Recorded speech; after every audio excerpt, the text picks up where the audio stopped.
የሰብአዊ ድጋፍ ላይ የምትሰሩ ባለሙያዎች ናችሁ። እንግዲያውስ በርካታ ህመሞችን ተሸክማችኋል ማለት ነው። የሚያሳዝኑ ታሪኮችን ትሰማላችሁ፣ አሳዛኝ ክስተቶችን ታያላችሁ፣ ለረጅም ሰዓት ስራ ላይ ትውላላችሁ።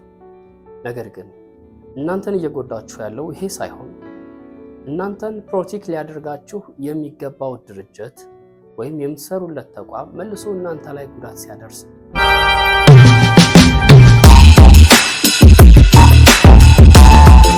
መልካሙ እባላለሁ። የማህበራዊ ስነልቦና ባለሙያ ነኝ። የዘሳይክኔት ቤተሰብ ስለሆናችሁ ከልብ እናመሰግናለን። ለዛሬ በስራ ቦታ ላይ በሰብአዊ ድጋፍ ተቋማት ውስጥ የምትሰሩ ባለሙያዎች ስለሚያጋጥሟችሁ በድርጅቱ ውስጥ ስለሚፈጸሙ የተለያዩ የመብት ጥሰቶችና ስነልቦናዊ ጥቃቶች የተወሰኑ ሀሳቦችን ወደ እናንተ አደርሳለሁ። በዛሬው ፕሮግራም 5 በእንደነዚህ አይነት ሁኔታዎች ውስጥ ስትሰሩ ልትተገብሯቸውና የአእምሮ ጤናችሁን ልትጠብቁባቸው የሚገቡ መንገዶችን ወደ እናንተ የማደርስ ይሆናል። እነዚህን 5 መንገዶች መከተል ከቻለን ምንም እንኳ የምንሰራለት ተቋም ስነልቦናዊ ጥቃቶችን በተደጋጋሚ ቢያደርስብንም ሊያደርሱብን የሚችሉ ዘላቂ የሆኑ ስነልቦናዊና ከአእምሮ ጤና ጋር የተያያዙ ጉዳቶችን ግን መቀነስ እንድንችል የሚያደርጉ ናቸው። ቶክሲክ የሆኑ ወይም ደግሞ ጉዳት አድራሽ የስራ ቦታዎች በአንድ ጊዜ አይደለም እኛን የሚጎዱን። ቀስ በቀስ ያለንን ኃይል ወደ ማዳከም፣ አቅማችንን እንድንጠራጠር በማድረግ ወይም ደግሞ ቀስ በቀስ ነው ውስጣችን ላይ ያለውን ጉልበት ያለንን ኃይል እየቀነሰብን የሚሄደው። በተለይም ደግሞ ጠንካራ ሰራተኞች በራሳቸውን እንዲጠራጠሩ እንዲሁም በራስ መተማመናቸው ላይ ጥያቄ እንዲያነሱ የሚያደርጉ አይነት ሁኔታዎችንም ይፈጥራሉ። እንደነዚህ አይነት ችግሮች እያጋጠማችሁ ከሆነ ይህ ቪዲዮ የእናንተ ነው። በእኛና በስራው መካከል ያለውን ድንበር ማበጀት ነው። እርግጥ ነው የተሰጠን የስራ ዝርዝር ይኖረናል። በርካታ የሚጠበቁብን ስራዎች ይኖራሉ። ለዛውም ደግሞ ውስን በሆኑ ሀብቶች ማለት ነው፣ ሊሚትድ በሆኑ ሪሶርሶች የተለያዩ በርካታ ስራዎችን አኮምፕሊሽ እንድናደርግ ኤክስፔክት ሊደረግ ይችላል።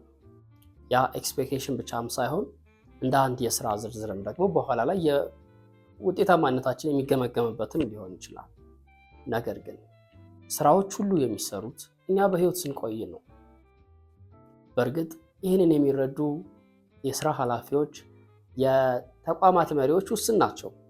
በተለይም ደግሞ በእኛ ሀገር የአመራርነት በእኛ ሀገር የማኔጅመንት ታሪክ ውስጥ እንደነዚህ ያሉ በሳል የሆኑና ኢኖቬቲቭ የሆኑ የማኔጀሪያል ስኪሎች ያሏቸው ሰዎች ውስን መሆናቸው በእርግጥም የሰራተኞቻቸው የአእምሮ ጤና ደህንነት፣ የግላዊ ህይወት ደህንነት ዴንታ ላይ ሰጣቸው ይችላል። በዚህም ነገሮችን ሁሉ ለመከወን በመፈለግ ስራዎች ሁሉ እንዲሳኩልን በመፈለግ ማድረግ ከሚጠበቁብን ነገሮች በላይ ግላዊ መስመሮቻችንን አልፈን ራሳችንን መስዋዕት ልናደርግ እንችላለን። ለምሳሌ በርካታ ሰዓታትን እንሰራለን። ማረፍ ባለብን ሰዓት ላናርፍ እንችላለን። ስራው እንዲከወን በመፈለግ ብቻ የራሳችንን ደህንነት ለመጠበቅ ማድረግ የሚገቡንን ነገሮች ላናደርግ እንችላለን። ያ ደግሞ በእርግጥም በዕለቱ ያንን ስራ እንድንከውን ሊያደርገን ይችል ይሆናል ነው እንጂ ዘላቂ በሆነ መንገድ የራሳችንን ደህንነት፣ ስራው ላይ የሚኖረንን ውጤታማነት እየቀነሰብን ይሄዳል። ስለዚህ ሁልጊዜም ቢሆን ደህና ልንሆንባቸው ምንችላቸውን ሁኔታዎች ቀድመን የመወሰንና ስራውን እስከምን ያህል ፍጥነት እስከምን ያህል ገደብ ልከውነው እችላለሁ የሚለውን ቀድመን ማበጀት ይኖርብናል። ነገሮችን ሁሉ እሺ ብለን ላንቀበል እንችላለን። አለቆቻችን ሲያዙን ይህንን አድርጉ፣ እሺ፣ ያ ይሰራ፣ ያ በዚህ ጊዜ ይሰራ፣ እሺ ብለን ነገሮችን ሁሉ ልንቀበል እንችላለን። ነገር ግን በእርግጥም ደግሞ የምንቀበላቸው ስራዎች መከወን የሚችሉ ናቸው ወይ? ባለኝ አቅም ባለኝ ሀብት ወይም ባለኝ ሪሶርስ ላሳካቸው የምችላቸው ስራዎች ናቸው ወይ? በእርግጥስ የተቀመጠው ሰዓት ያንን ስራ ላሳካ የምችልበት ነው ወይ የሚለውን ቀድመን መመዘን ቀድመን ማወቅ ይኖርብናል ማለት ነው። ያም ግላዊ ነገሮቻችንን መስዋዕት እንዳናደርግ፣ የእረፍት ጊዜዎቻችንን ስራ ላይ እንዳናውል፣ ከቤተሰብ ጋር ማሳለፍ ያለብንን ነገር ቤተሰብን ባይኖር ለብቻ ማሳለፍ የሚኖሩብንን ጊዜያቶች ስራ ላይ በመዋል ግላዊ ደህንነታችን ላይ አደጋዎችን፣ ስጋቶችን እንዳናመጣ ሊያደርገን ይችላል። ራሳችንን ፌል ካደረገው ሲስተም ጋር ማወዳደር ወይም ፌል ባደረገው ሲስተም ግራ መጋባት የለብንም። ብዙውን ጊዜ ፌል ያደረጉ ድርጅቶች የምንላቸው ወይም ስትራክቸራል የሆኑ ችግሮች ያሉባቸው፣ አሰራራቸው ድክመቶች ያሉበት፣ የአመራር ወይም ይሄ ሊደርሺፕ የምንለው ቦታ ጥሩ ባልሆኑ ሰዎች የተተካና ያም ደግሞ ድርጅቱ በትክክል ፋንክሽን እንዳያደርግ የሚያደርግ ሲስተም ውስጥ በምንሰራበት ጊዜ ሁልጊዜም ተወቃሽ የሚሆኑት ግለሰቦች ናቸው። ለተቋማዊ ብልሽቶች፣ ለቡድናዊ ችግሮች ወይም ለሚፈጠሩ ምንም አይነት ከድርጅቱ ጋር ተያይዘው ለሚመጡ ችግሮች የሚወቀሱት ግለሰቦች ናቸው። ሲስተሙ እንደ ሲስተም፣ ስትራክቸሩ እንደ ስትራክቸር ያንን ችግር ለመፍታት አቅም አይኖረውም። እንግዲህ ያ ደግሞ ቀስ በቀስ የግለሰቦችን አቅም፣ የግለሰቦችን ደህንነት እየተፈታተነ ይሄዳል። ብዙውን ጊዜ ድርጅቶች ፌል ሲያደርጉ ወይም ያስቀመጡት ስትራክቸር ድርጅቱን መምራት ሲያቅተው ኃላፊነቶች ሁሉ የሚወድቁት ግለሰቦች ላይ፣ ባለሙያዎች ላይ ይሆናል ማለት ነው። በዛም ጊዜ ራሳችንን እንድንጠራጠር ወይም በነገሮች ሁሉ ግራ መጋባት፣ ራሳችንን እየተፈጠሩ ባሉት ድርጅት ውስጥ ባሉ ሁኔታዎች የመገምገም የቫሉት የማድረግ ለራሳችን የሚኖረንን ሰልፍ ወርዝ ደግሞ በዛ ውስጥ ጥርጣሬ ውስጥ እንዲገባ ማድረግ አይጠበቅብንም ማለት ነው። አብዛኞቻችሁ በእንደነዚህ አይነት ተቋማት ውስጥ አልፋችኋል ወይ ያለፋችሁ ነው ወይም ደግሞ ያለፉ ሰዎች ሲያወሩ ሰምታችኋል ብዬ አስባለሁ። ብሮክን በሆኑና ሲስተማቸው ፋንክሽን በማያደርጉ ድርጅቶች ውስጥ መስራት አንዱ ከሚያጋልጡን ችግሮች መካከል ከፍተኛ የሆነ ድብርት ውስጥ እንድንገባ፣ ከፍተኛ የሆነ በራስ የመተማመን ችግሮቻችን እንዲያድጉ፣ ከፍተኛ የሆነ ጭንቀቶች እንዲጎለብቱብን ነው። እንግዲህ እንደነዚህ አይነት ነገሮች ሁሉ እዛ በምንሰራበት ድርጅት ውስጥ ሊፈጠሩብን የሚችሉ ናቸው። በዚህም ሀሳባችንን የምናካፍለው፣ ስሜታችንን ሂደን ሼር የምናደርገው ሰው እንዲቀለን ማለት ነው። እንደነዚህ አይነት ሰዎች ያስፈልጉናል። በእንደነዚህ አይነት ድርጅቶች ውስጥ የምንሰራ ከሆነ አንድ የምናምነው፣ ሀሳባችንን የምናካፍለው፣ ስሜታችንን የምናጋራው ሰው ያስፈልገናል። እየተሰሙን ያሉ የድብርት ስሜቶችን፣ ጭንቀቶችን፣ ውጥረት ውስጥ የከተቱንን ጉዳዮች ወይም ዛ ድርጅት ውስጥ በመስራታችን የመጡብንን ስነልቦናዊ መረበሾች ሂደን የምንተነፍስበት ሰው ያስፈልገናል። ምክንያቱም ዝም የምንልባቸው ሁኔታዎች ከፍተኛ የሆኑ መረበሾችን ይፈጥራሉ። እነዛ መረበሾች ደግሞ ቀስ በቀስ በሽታዎችን ያጎለብቱብናል። ይህም እንደ ቀላል የምናየው አይሆንም። ስለዚህ ሂደን የምናካፍለው እንደነዚህ አይነት ስሜቶች እየተሰሙኝ ነው፣ እንደዚህ አይነት ስሜት ተሰምቶኛል፣ እንደነዚህ አይነት ነገሮች እየተመቹኝ አይደለም፣ ምን ባደርግ ይሻላል የሚለውን ሀሳብ ምናልባት የምናካፍለው የምናጋራው አንድ ታማኝ ሰው በስራ ቦታችን ላይ ያስፈልገናል ማለት ነው። ምናልባትም በስራ ቦታ በርካታ ሰዎች በዙሪያችን መኖራቸው ብዛም ጥቅም ላይኖረው ይችላል።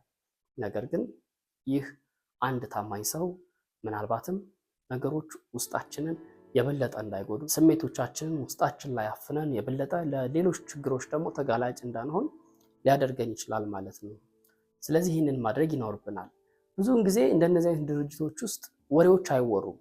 ወይም ሰራተኞች ምን እያጋጠማቸው ነው፣ ሰራተኞች ምን አይነት ስነልቦናዊ ሁኔታ ውስጥ ነው ያሉት፣ ሰራተኞች ምን አይነት ሁኔታዎች ውስጥ ሆነው ነው እየሰሩ ያሉት የሚለው በድርጅቱ ውስጥ እንዲወራ አይፈለግም። ምክንያቱም ነገሮች እየተወራባቸው ከሄዱ ፌል ያደረገው ሲስተም ይታወቃል። ወይም እነዛ ፌል ያደረጉት ግለሰቦች ወይም ድርጅቱን እየመሩ እነዛን ተቋማት እየመሩ ያሉ አካላት ችግሮቻቸው ይታወቁባቸዋል። እነርሱም ደግሞ የሚያገኟቸው ግላዊ ጠቀሜታዎች ደግሞ ይቀሩባቸዋል። ምናልባትም ሰዎች ላይ ጉዳት በማድረስ ሰዎች የበታችነት ስሜት እንዲሰማቸው በማድረግ እነርሱ የሚያገኟቸው ጥቅሞች ይኖራሉ በዛ ሂደት ውስጥ። ምናልባትም ይህ አንዱም ከፐርሶናሊቲ ጋር ምናያይዘዋቸው ነገሮች ይኖራሉ። ይህንን በሚመለከት ከዚህም በፊት አንድ የሰራሁት ቪዲዮ አለ። ነገር ግን ወደፊትም ደግሞ የፐርሶናሊቲ ሾዎች ያሉባቸው ግለሰቦች የተቋማዊ መሪነት ላይ ምን አይነት ችግሮች ሊፈጥሩ ይችላሉ የሚለውን በስፋት እመጣበታለሁ። ለዛሬ ግን እንደነዚህ አይነት ሰዎች ችግሮች እንዲፈቱ ምንም አይነት ፍላጎቶች ካለመኖርም በላይ ሰራተኞች ደግሞ በራሳቸው ሂል እንዲያደርጉ እድሎች ስለማይመቻቹላቸው ስሜቶቻቸውን አፍነው ሊቀመጡ ይችላሉ ሰራተኞች። በዚህም ሀሳባችንን የምናካፍለው ሰው ማግኘታችን መፍጠራችን የበለጠ ዕለት ተዕለት የሚያጋጥሙን የስሜት መረበሾች፣ የሀሳብ መዘበራረቆች አንድ እፎይታ እንድናገኝ ሊያደርግን የሚችል አካል ይኖራል ማለት ነው።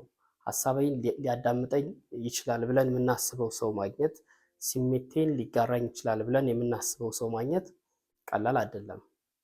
መዳን የሚጀምረው ከመደመጥ ሀሳብንም ደግሞ ከማካፈል ስለሆነ ማለት ነው። ቶክሲክ የሆነን የስራ ቦታ ወይም ደግሞ ጎጂ የሆነን የስራ ቦታ ለማስተካከል እንዳትሞክሩ።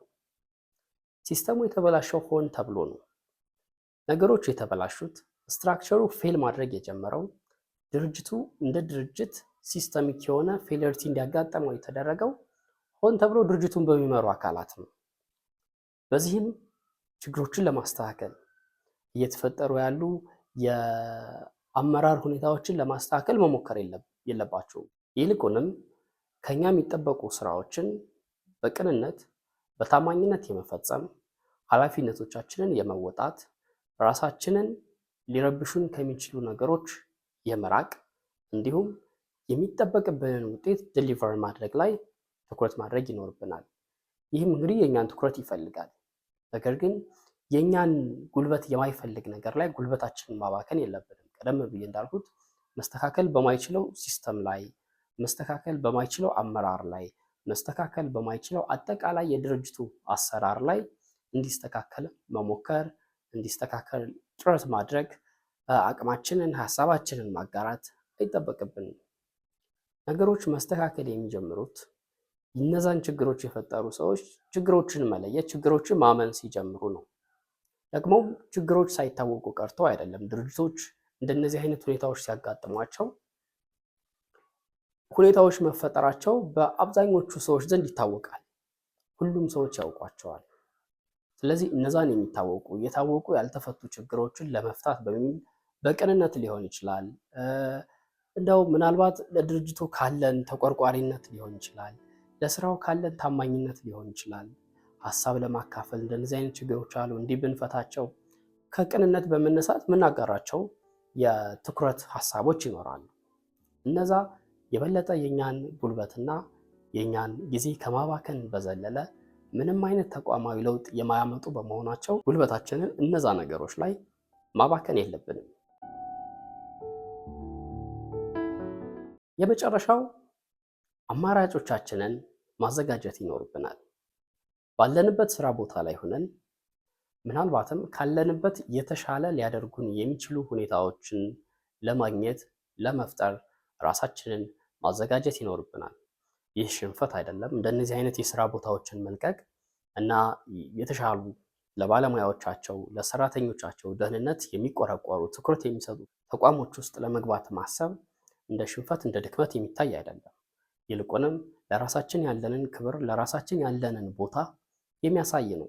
ክህሎቶቻችንን ማሳደግ፣ ያሉንን የትምህርት ዝግጅቶች፣ የስራ ዝግጅቶች ማጎልበት እንዲሁም እድሎቻችንን በተለያዩ አይነት መንገዶች መሞከር የተሻለ ሁኔታ ውስጥ እንድንገባ ከሚያደርጉን ነገሮች ውስጥ አንዱና ዋነኛው ነው። የተሻሉ ነገሮችን በማግኘት የተሻሉ ጥቅማ ጥቅሞችን በማግኘት ቶክሲክ በሆነ የስራ ቦታ ላይ ከመቆየት ይልቅ ምናልባትም ያነሱ ነገሮችን መርጠን ለራሳችን ያለንን ክብር ለራሳችን ያለንን ዋጋ በማስጠበቅ እንዲሁም ደግሞ ስነልቦናዊና ከአእምሮ ጤና ጋር የተያያዙ ደህንነቶቻችንንም ደግሞ ቅድሚያ መስጠት አንዱና የኛ ቀዳሚ ኃላፊነት ነው። እኛ ያላሰብንለትን የአእምሮ ጤናችንን ከኛ ውጭ ያለ ሰው በየትኛውም አይነት መንገድ ቅድሚያ ሊሰጠው ላይችል ይችላል። የስራ ቦታቸውን የለቀቁ በእንደነዚህ አይነት የስራ ሁኔታ ውስጥ ያሉ ሀሳቦቻቸውንም ደግሞ ያካፈሉኝ የተለያዩ በሰብአዊ ድጋፍ አቅራቢ ተቋማት ውስጥ የሚሰሩ ግለሰቦች ከሚያደርጓቸውና ከሚወስኗቸው ውሳኔዎች ውስጥ ምናልባትም ቀደም ብዬ ካነሳሁት ውስጥ አብዛኞቹ በሁለቱ ይጠቃልላሉ። አንዳንዶቹ ስራቸውን ለቀው ይወጣሉ።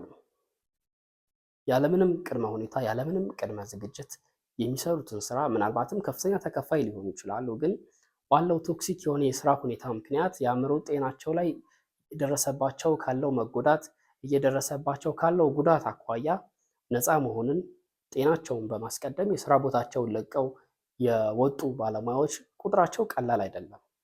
እንደዛ ያደረጋችሁ ትኖራላችሁ፣ ያደረጉ ሰዎችን ደግሞ የምታውቁ ትኖራላችሁ። አንዳንዶቻችን ለምን ለቀቁ እንደዚህ እየተከፈላቸው እንደነዚህ አይነት ጥቅሞችን እያገኙ ብለን ልንወቅሳቸው ምናልባትም ጅጅ ልናደርጋቸው እንችላለን። እነዛ ሰዎች እየደረሰባቸው ካለው የአእምሮ ጉዳት ወይም እዛ ሴክተር ላይ ባላችሁ ሰዎች እንደምታውቁት ባለው አቢዩዝ ባለው ሃራስመንት እንዲሁም ባለው የተለያዩ አይነት ሪስኮች ከሚደርስባቸው ጉዳት ራሳቸውን እያራቁ ነው። ሁላችንም እንደነዚህ አይነት አማራጮችን የምናይባቸው ሁኔታዎች ሊያጋጥሙን ይችላሉ። አንዳንዶች ደግሞ ቅድም ካነሳናቸው አማራጮች በተቃራኒው የሚያገኙትን ጥቅም የሚያገኙትን ክፍያ እና ሌሎች ሁኔታዎች ታሳቢ በማድረግ ቶክሲክ በሆነው የስራ ቦታቸው ላይ ሊቆዩ ይችላሉ። ያላቸውን ክህሎት ካለማዳበር፣ ለመውጣት ዝግጅት ካለማድረግ እና ሌሎች አማራጮችን ካለመፈለግ በመነሳት የተለያዩ ጉዳቶችን እያስተናገዱ የተለያዩ ስነልቦናዊ ጥቃቶችን እያስተናገዱ በአእምሮ ጤናቸው ላይ የሚመጡ ውጤቶችንም እያዩ ባሉበት ላይ ሊቆዩ ይችላሉ። ይህ እንግዲህ ብዙውን ጊዜ የሚመከር አይደለም። ቅድሚያ የምንሰጠውን ለይተን ማወቅ ይኖርብናል። ሀሳቦች ያላችሁ እንደነዚህ አይነት ጉዳቶች ያስተናገዳችሁ ወይም ደግሞ ያስተናገዱ ሰዎችን የምታውቁ ሰዎች በማስቀምጠው ኢሜይል ሀሳባችሁን ልታካፍሉ ትችላላችሁ። ደህና ሁኑ።